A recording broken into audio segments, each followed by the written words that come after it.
For designers in the Southeast, the highlight of the event season is Design ADAC, which is all about the innovation of expression this year.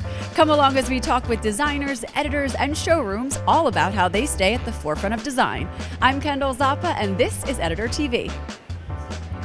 So, Clinton, can you tell me what was it about Victoria Hagan that really connected with this theme of innovation of expression? Her presentation really just had everyone in awe because at the end of the day, Victoria is really a designer's designer, right? She's been working for a number of decades, and so many other designers really aspire to what she does in terms of her business practices, but also just the beautiful designs that she creates. I've always really admired Victoria's work.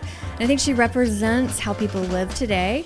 Everyone tends to mix things up a lot more, and use of color. Her use of color is fantastic. So this year's market theme is the innovation of expression. What do you feel that means to the design community or Veranda? Design is always about innovation. Life changes, lifestyles change, and design has to evolve with that. So innovation in design and technology, how technology affects everything in the world that we live in, and certainly in the pieces that we put into our homes and the technology in our homes, it's all about innovation all the time. Can you tell me a little bit about the pieces that you've curated for your IT collection?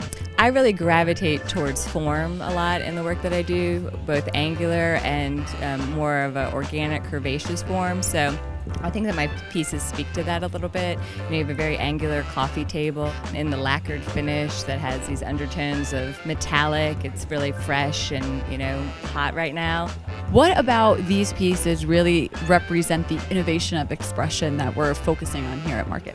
Sometimes it's not that noticeable, but like for instance this piece, the innovation is really in the technology and how it's crafted. And because of technology, they're able to build it in a certain way that they wouldn't be able to before, and to be able to finish it in a different way than they were before. Can you tell me anything that's kind of on the horizon in the design industry that you feel is really innovative that's going to break the mold a little bit? Manufacturers, fabric lines, designers, everybody's taking chances now because it's okay to be bold. So color combinations, detailing in furniture, glamour and light fixtures, everybody's just really going for it more. Can you tell us a little bit about your Masters of Design panel this morning? Well, Suzanne is so inspiring and so much fun, and she's also somebody that I've known for quite a few years, and it's so familiar being with her and reminiscing, and it takes you back in time and it makes you realize how lucky you are.